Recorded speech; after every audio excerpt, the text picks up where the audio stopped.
പുല്ലൂരാമ്പാറയ്ക്ക് വന്നു. അവിടുന്ന് ഇവിടെ അവിടെ ഒരുപാട് ഒന്നുമില്ല. വീടില്ല, ഒന്നുമില്ല.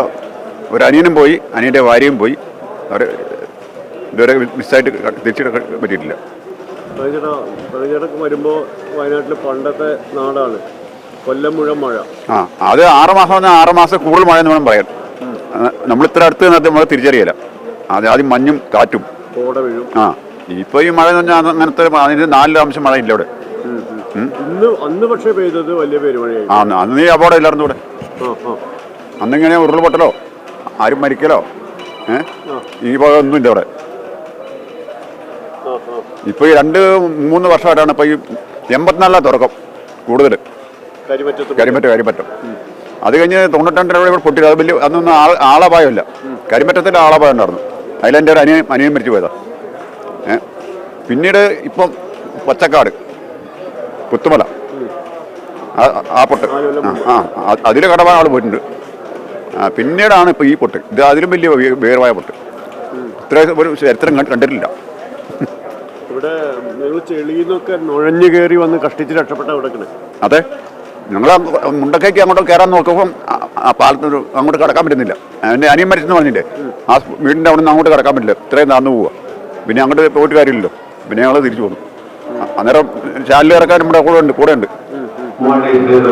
ഇന്നലെ ഇവിടെ ഇവരെ കണ്ടിരുന്നു. വീടിന്റെ വാതിലൊക്കെ വെട്ടിപ്പൊളിച്ചാ നിങ്ങൾ വന്നേന്ന് പറഞ്ഞു. വീടൊന്നുമില്ല. വീടിന്റെ വാതില് മകനും മകന്റെ വൈഫും ഒരു ചെറിയ കുട്ടിയും ചെളി കുളിച്ച് കിടക്കുക. അപ്പോൾ ഇത് തുറക്കാൻ പറ്റില്ല, ബ്ലോക്കായി പോയി. പിന്നെ കുത്തിപ്പൊളിച്ച് ഇവർ പുറത്താക്കി. അപ്പോൾ നോക്കുമ്പോൾ അമ്മായിമ്മ ഉള്ളിലെ റൂമിൽ അത് ജനലിൻ്റെ ഉള്ളിൽ കൂടെ കല്ല് വന്നിട്ട് മണലും വന്ന് തടി വന്ന് അടഞ്ഞു. വാതിലിന്റെ സൈഡിലേക്ക് തള്ളിക്കൊണ്ടിട്ടുണ്ട്. അപ്പം പിടിച്ചിട്ട് അടക്കമുണ്ട്, മൂളുന്നുണ്ട്. അപ്പം മകൻ പോയിട്ട് കല്ലെടുത്ത് ഇടിച്ച് വാതിൽ കുത്തിപ്പൊളിച്ച് വലിച്ച് പുറത്തു.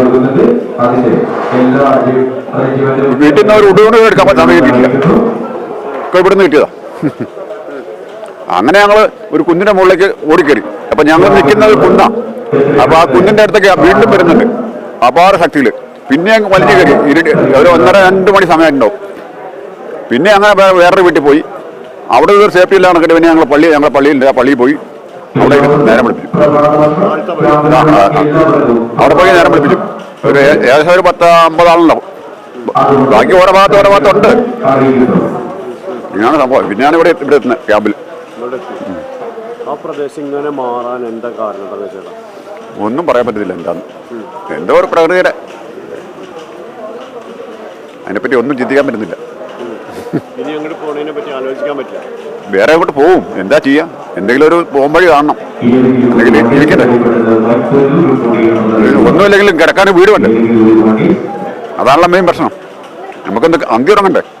നല്ലൊരു വീടാണ് അവിടെ ഉണ്ടാക്കിയത്. നല്ല വീട്, അടിപൊളി സൂപ്പർ വീട്. അവിടെയുള്ള വീടുകളൊക്കെ അടിപൊളി വീടാണ്. ഒക്കെ പിന്നെ 2 നിലയുള്ളവരുണ്ട്, 3 നിലയുള്ളവരുണ്ട്, 1 നിലയുള്ളവരുണ്ട്, ഷീറ്റ് ഇട്ടുണ്ട്, പല ഐറ്റംസും ഉണ്ട്. നമ്മുടെയൊക്കെ വാർക്ക് വിടാറുന്നു. അവിടെ 7 സെന്റ് സ്ഥലം എനിക്കുള്ളൂ. പാലയിൽ വന്ന് പുല്ലൂരാമ്പാറയിൽ താമസിച്ച് ഇവിടെ വന്നുമ്പോൾ അവസാനം ജീവിതം ഒന്ന് നമ്മളൊന്ന് സ്വസ്ഥമായിട്ട് ഇരിക്കുന്ന നേരത്താണ് വീണ്ടും ഈ ക്യാമ്പിൽ വരുന്നത്. ഈ ക്യാമ്പിൽ വരേണ്ട ഗതി വന്നു. എന്നാലും ഞാനതിനെ ദൈവം നമുക്ക് പ്രാണൻ ബാക്കി തന്നൂലോ എന്നുള്ളതാണ് ഞാൻ എപ്പോഴും കാണുന്നത്. കാരണം ഇനിയും നമുക്ക് മുന്നോട്ട് പോകാനുള്ള. പക്ഷെ ഇപ്പോഴത്തെ ഒന്നുണ്ട്. ഇനി കിടക്കാറില്ല. പിന്നെ ഇനിയിപ്പോൾ ഉണ്ടാക്കണമെങ്കിൽ ആ കണ്ടീഷൻ നടക്കില്ല.